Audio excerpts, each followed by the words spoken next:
Totally Useless Information with Nick and Roy is brought to you in part by Tom's Place, the finest in men's fashion, located in Toronto at 190 Baldwin Street, in the heart of Kensington Market. Or visit toms-place.com.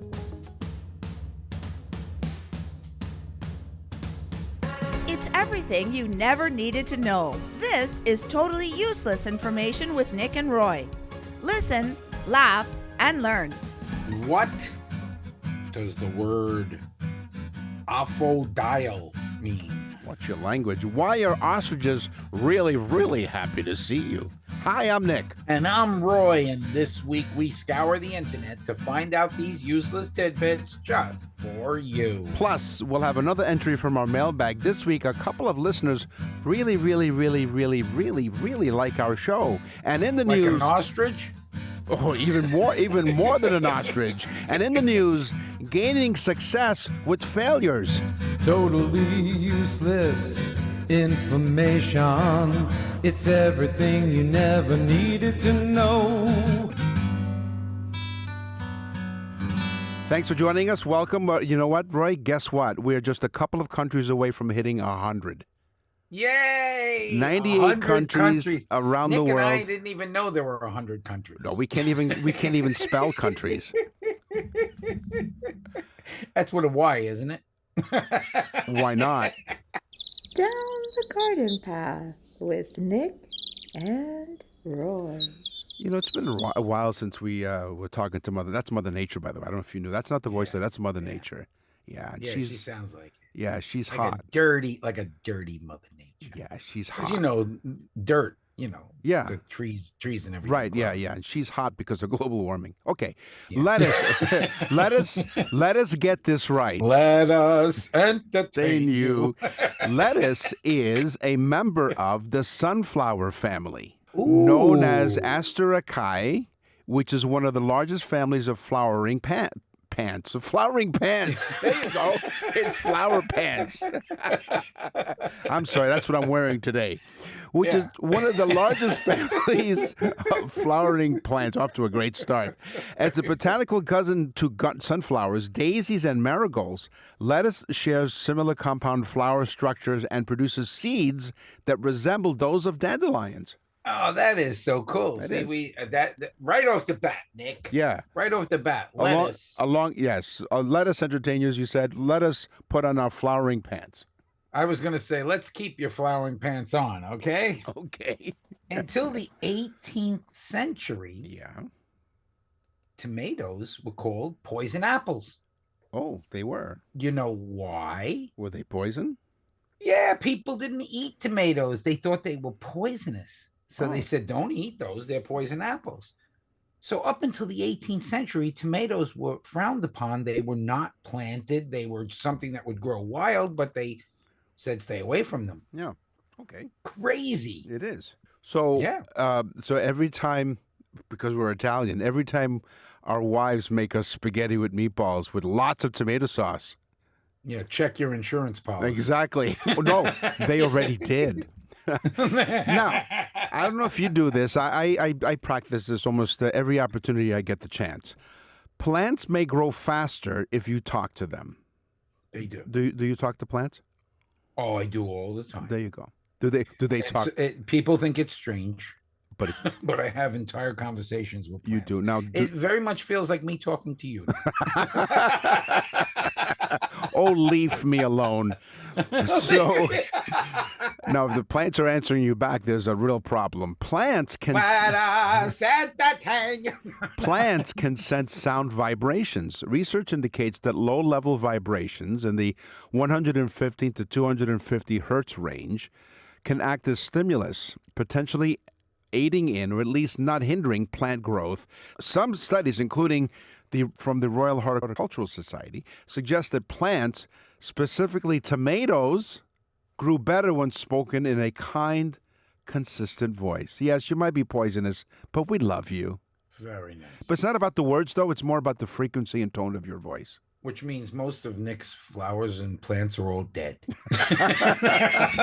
Just laying on their There side. you go. No, you know what? Screaming. They actually make little signs that say "Help me." They're playing dead. They're not really. They're just. The daffodil says "Help me." The other one says, "Please, somebody shut him up." He's killing us. He is. In Greek mythology, Nick, Yes. Hyakinthos. Yes. Hyakinthos. I think so. I think I had that once. yeah. And something penicillin helped.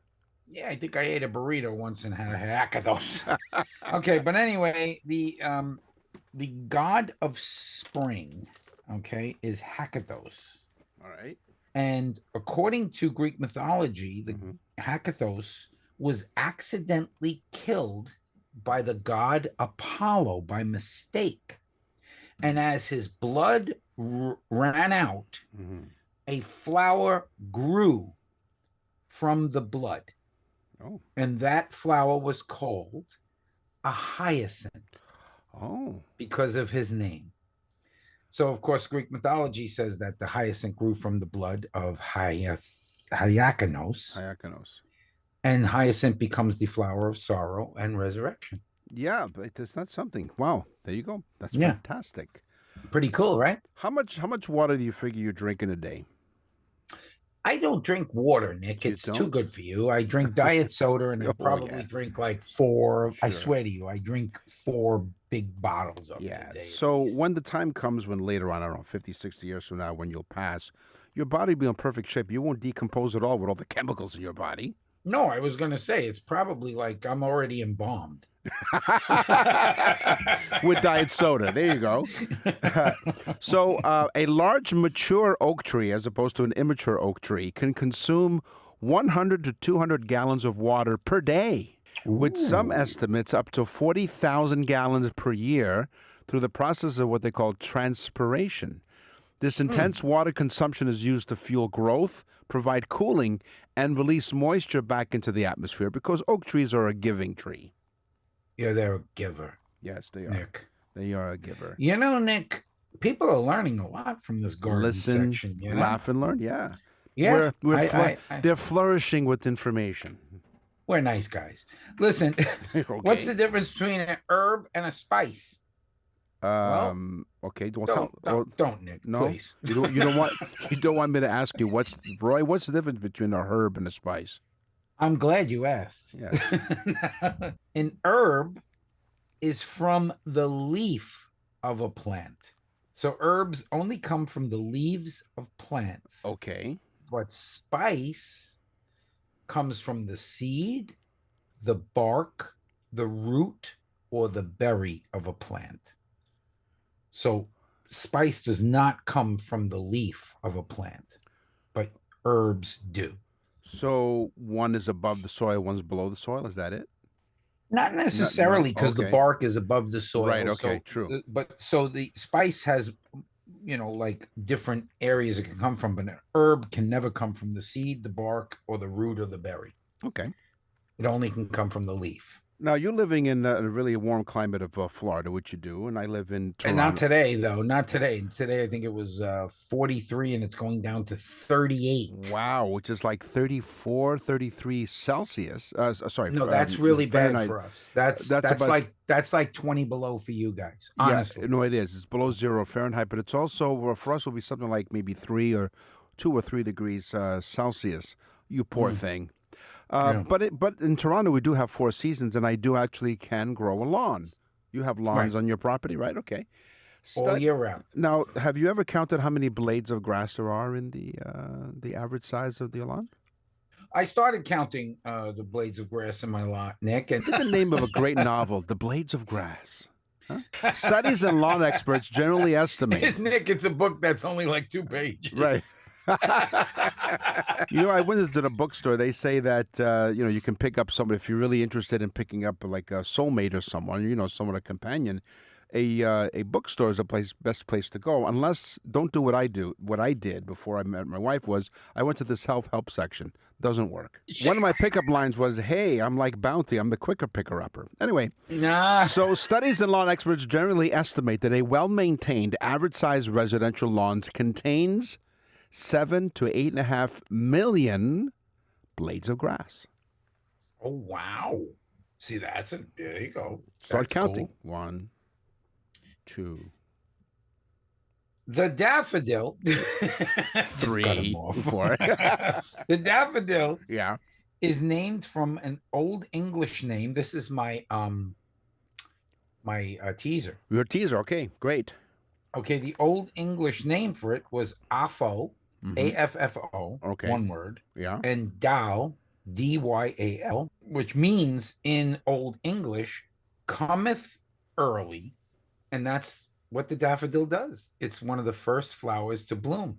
So tell me again. What's They called it Affo, A-F-F-O, Dal, D-Y-A-D-Y-L-E, Affo, Dal. Daffodil. Which means Daffodil. cometh early. All right. Which is what Nick's girlfriends used to say to him. Absolutely. Cometh Call him early. an alpha-dial. But stay late. Thanks for joining us on Totally Useless Information with Nick and Roy. Thank you very much for listening. Thank you very much for listening to us, because really, if you don't listen to us, no one else will. And you listen, laugh, and learn. But you know what people are doing more and more today than ever before, Roy? They are going to nickandroy.com and ordering birthday messages. And they should, because honestly, it's the greatest gift you'll ever buy anybody. And they'll be the ones to tell you that. And for a small price, and I mean a small price, you will be the superstar of all times. And I mean that. Yep. We have email after email. Go to nickandroy.com, type on the Nick and Roy store. You'll see a thing that says birthday messages. There's actually a sample. It's a mini show that we do about the person and the date of their birth and the year of their birth. We do this whole show thing. It's fantastic. People freak out. They send it to their friends and they say, look at what this person sent me. They're the greatest person in the whole wide world. Exactly. nickandroy.com. Nick and Roy will continue with totally useless information. To access the full library of episodes, visit nickandroy.com. That's nickandroy.com.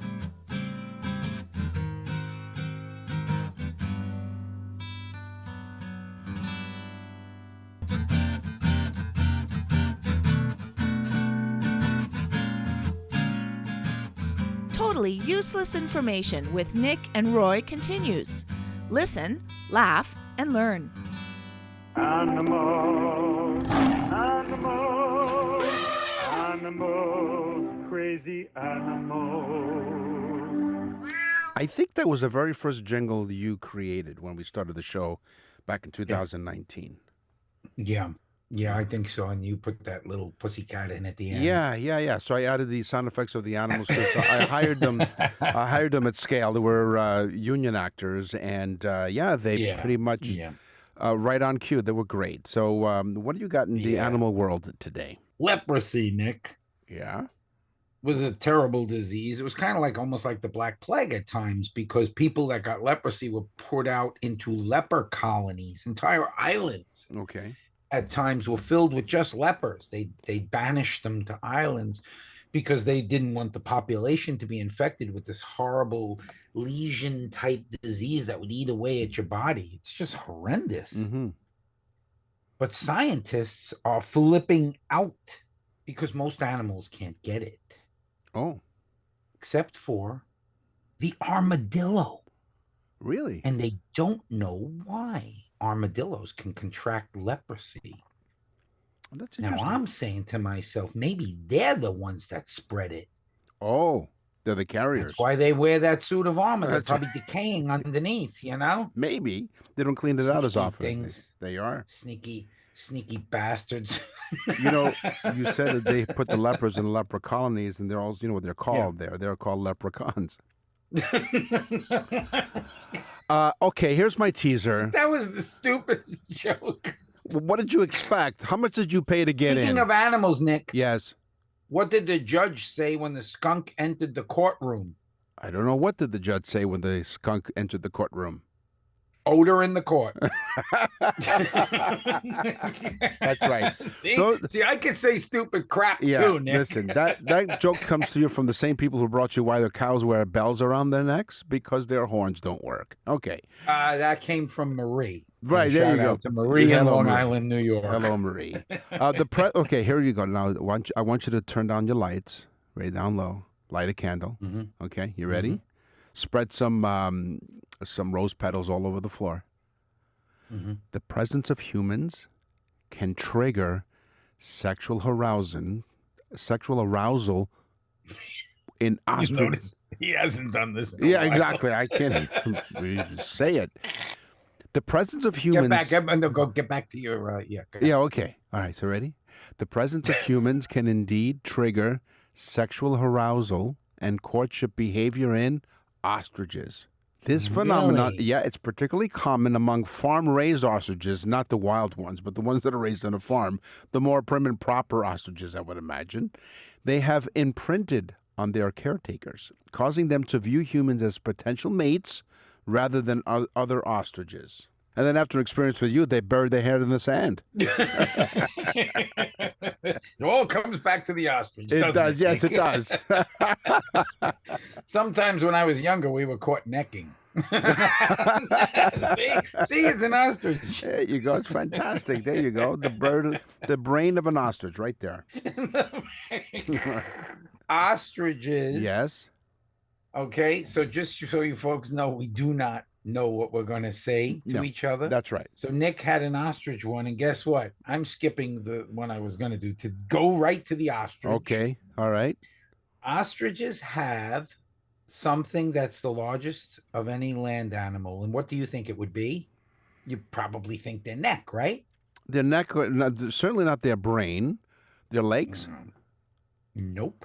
Oh, They have the largest eyes of any land animal, really? about the size of a white billiard ball. Oh, Their eyes are huge. so their eyes are bigger than their brains, Yep. which explains lots. Because if they think you have, some sexual arousal going on, there's something going on there. There's something wrong. Right. Yeah. So they can't even remember what they see. No. And sometimes that's a good thing. This one I call the warm otter. Are you supposed to say Ooh. the warm okay. otter what? Now, see, that's your line, right? So this is the warm otter. The otter what, Nick? Okay. Sea otters possess the densest, thickest fur of any animal. Oh. They have up to 1 million hairs per square inch. Oh, so keep them warm. This extreme density is essential for survival as they lack insulating blubber. Very unlike us.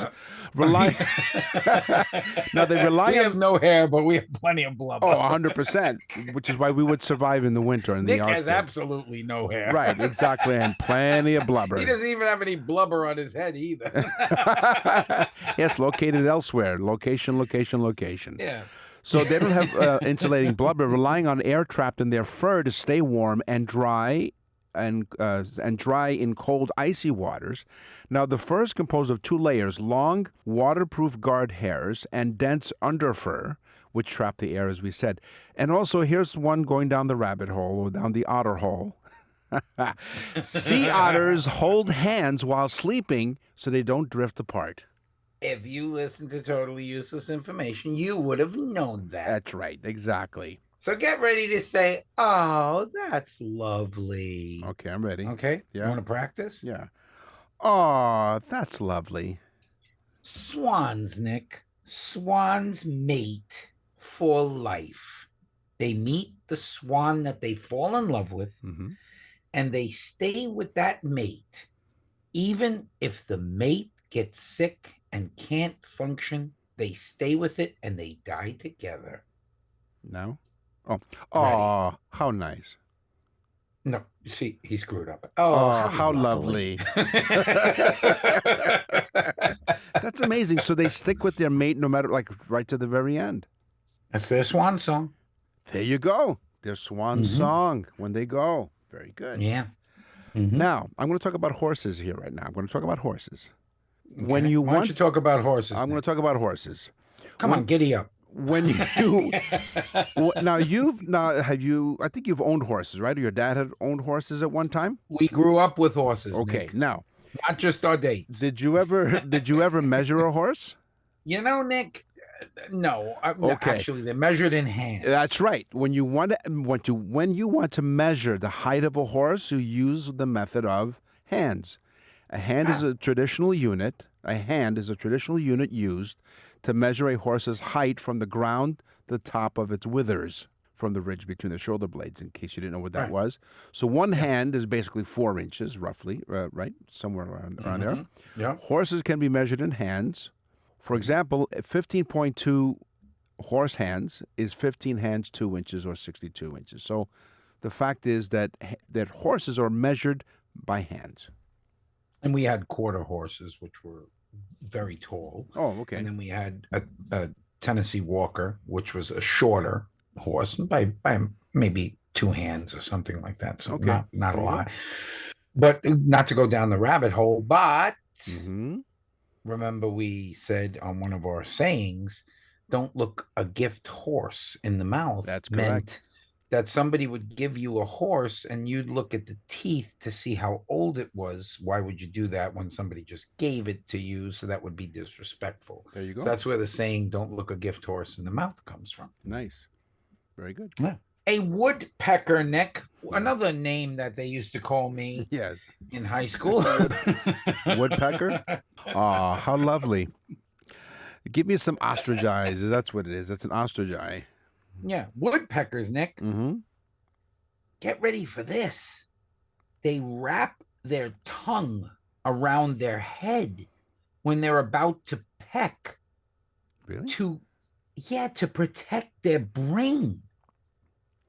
Right. Okay. It stops their head from like shaking too much. It insulates their brain because they're pounding on whatever, like a piece of wood, like brrr, Yeah. and it would affect their brain. So they wrap this extremely long tongue around their head. So I think I've told this story before when we were on holidays, my wife and I, and we're in the middle of this beautiful forest. It's nice and quiet. Like, it's so quiet that when the leaf hits, leaves the tree and hits the ground, you could hear it. That's how quiet it is. Yeah. And in the distance, I hear tap, tap, tap, tap, tap, tap, tap. And I turned to my wife and I said, "Isn't this lovely? Someone's out here writing a book or something, maybe a novel, in this beautiful natural setting." You know, she goes, "No, you idiot, that's a woodpecker." I'm like, all right. Oh my God. Nick and Roy will continue with totally useless information. Nick and Roy for Tom's Place, where February is all about hearts and family. Tom's father, William Mahalik, born February 20th, 1916, and in 1958, he opened the original store with a simple belief: take care of your customers, work hard, and offer the best deal. Let me tell you too, it's a real family business, and there's another generation coming up, and they take care of the customer like their family. These values are still the heart of Tom's Place, and Tom is celebrating that legacy all month with the Family Day Sale.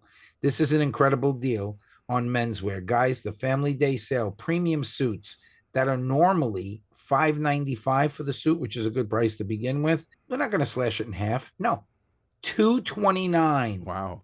Dress shirts, only $60. Put together a complete casual outfit from Bugatti or Jack Victor for 50% off. Wow, Bugatti shirts. I love Bugatti shirts. Oh, yeah. Get ready, folks. Winter coats. We're going to take 50% off. They're starting at $275, and get ready. Gorgeous cashmere sweaters. Cashmere.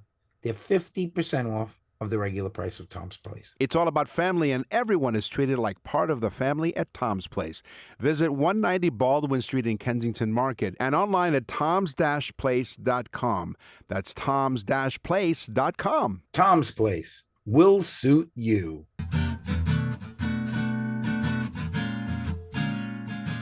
We're back with totally useless information with Nick and Roy. Listen, laugh, and learn. So I'm going to give you a couple of examples here of groups. What would you call a group of ferrets? Ferrari? No, it's called a business. A group of ferrets is called a business. Cool. What is a group of owls called? I don't know. Are you supposed to say who? See, that's your Who? line. Who? Yeah. Who? A group of owls is called a parliament. Parliament. And a group of jellyfish is called a smack. That is great. Yeah, That is great. Yeah. Folks, rewind that one and write it No, down. no, it's That's okay. a Here, cool one. I'll rewind it for you. Yeah. A group of ferrets is called a business. A group of owls is called a parliament, and a group of jellyfish is called a smack. I love that. Yeah. That's cool. Yeah, great. See? Now I know. I got to tell somebody. Yes. That's what happens on this show, folks. People hear stuff and they tell people the next day. It's just wait so a cool. minute. Hold on. What do you mean you got to tell somebody? We just told our audience. We start so many conversations around the world in 100 countries, Nick. You know Think what? about that. That's right. We're very influential. We are. Well, we're influencers. We are podcast Yeah, okay. If you remember, when we first started the podcast. Influence people to throw themselves off a building. Right, yeah, exactly. No, like when we first started. Please don't do that at home. No, don't. Yeah, do it on the road. Don't do it at home. So when we first started and people started giving us feedback about our show, they said, we love your show for many reasons. You guys are funny. But the main thing is because we're introverts, you help us start conversations. So we instantly became the podcast for introverts. Yeah. We're better than some of these dating sites. Oh, yeah. Well, listen, you got all mixed up because you got excited when you passed the international date line. It's not a dating service. You want to know what a dating site is, Nick? What's that? When I stand there naked. There you go. Yeah. Yeah, it is a sight to see, isn't it? Woodpeckers rejoice.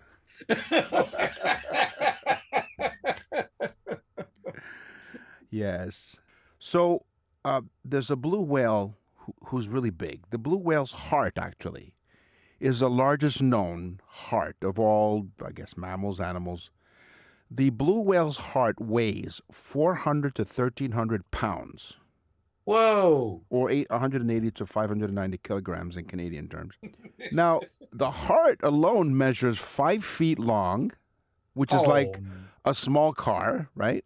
That's insane. Its main artery, the aorta, is wide enough and having a diameter of 9 to 12 inches that a small human could crawl through it. Unbelievable. Yep.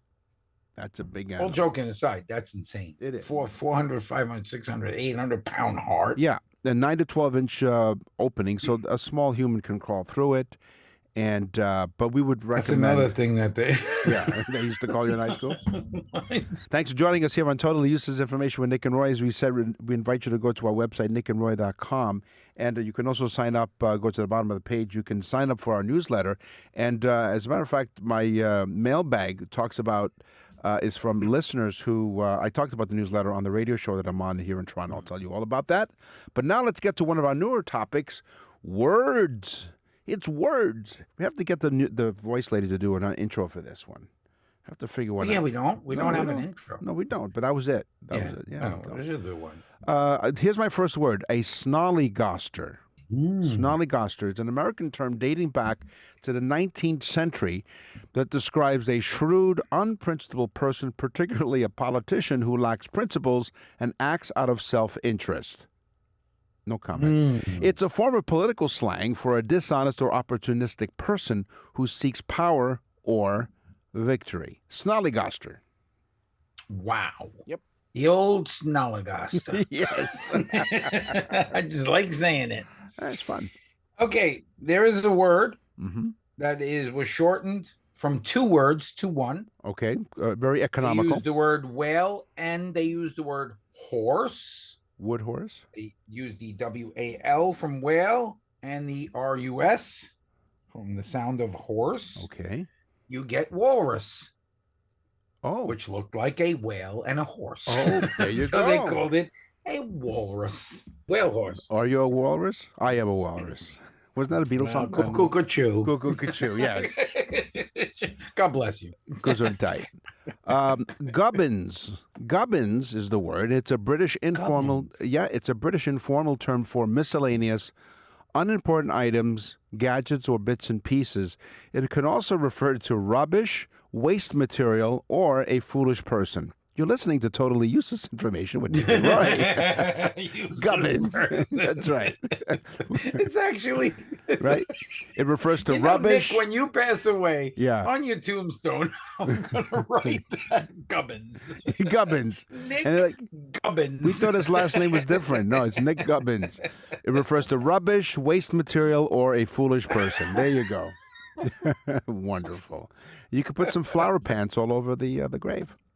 Let's do another two words into one thing. Okay. There's a Welsh word, Welsh word. Yep. kind of Old English, Welsh Yes. word for head, Okay. which is pen, Okay. is your head, and the word white, okay, which is Gwayn, Gywn. Okay. Put them together, and you get white head, Mm-hmm. penguin, penguin, Penguin. penguin, Penguin. because of their white inlay and their white head.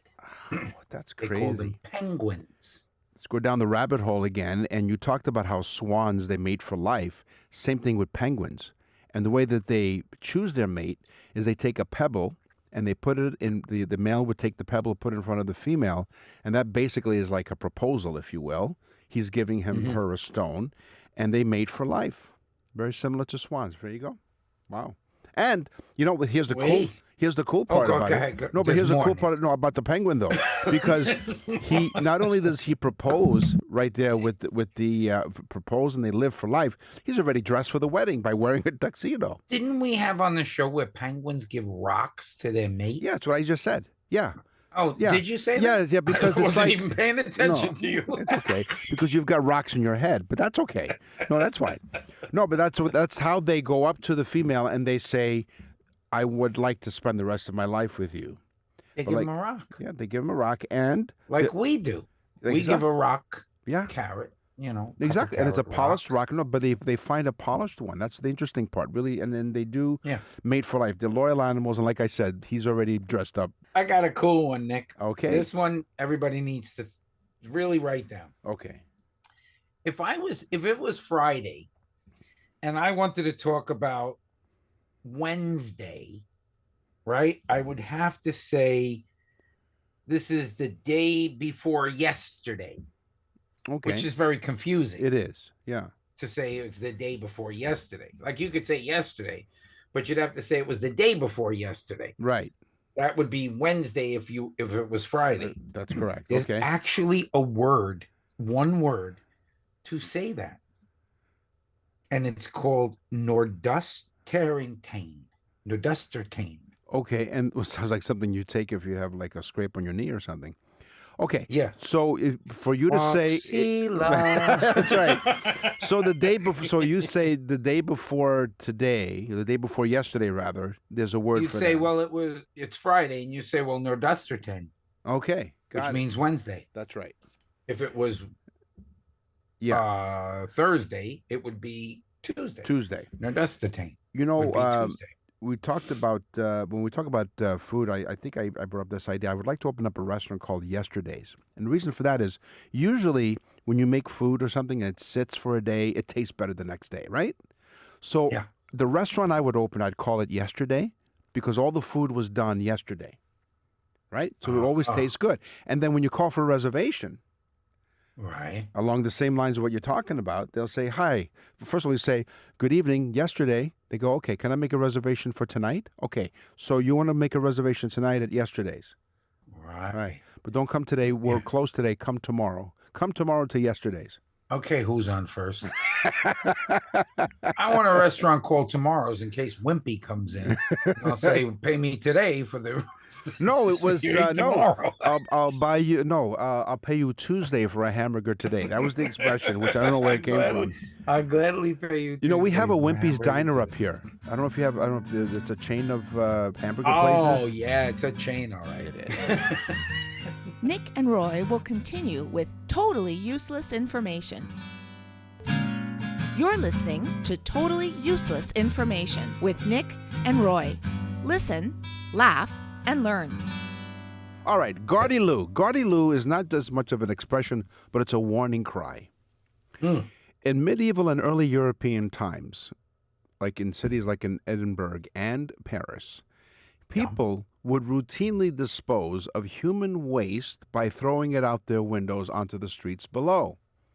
But the warning cry was, Gardy-loo, to let people know that, look out, here comes the human waste coming out the window. Gardy-loo. Maybe that's why I say I'm going to the loo. That's right. Get ready. I love this one. It was Napoleon Yes. who saw the troops wounded on the field. Oh, Okay. So Napoleon watched the battle and he said, those men are wounded. ah, We need to get them off the field. So he invented a cart that Okay. men could run onto the field and put the wounded soldiers on and run them off the field. right. So he called this cart the Hospital Ambulance, Ah, which we then called an ambulance. ambulance. Yeah, there you go. I can get the root from that word. Which meant the cart meant to wheel them to the hospital. Right. In French terms. Yeah. How crazy, right? That's awesome. That's fantastic. Yeah, where these words come from. I love that. We've often invited you to join our website. Go to our website. Many things you can do there, like order the birthday messages. You can sign up for our newsletter. You can do that. Also, you can leave us a voicemail message. Go to the front page and you can click on there and you leave us a voicemail message, or you can send us an email. What's in the mailbag? What's in the mail? So my mailbag comes from a couple of listeners to News Talk 1010. It's the radio station I work at during the day when I'm not doing this show. And it's part of one of the stations on the iHeartRadio Talk Network, one of the many stations across Canada, the United States, and, of course, almost 100 countries around the world.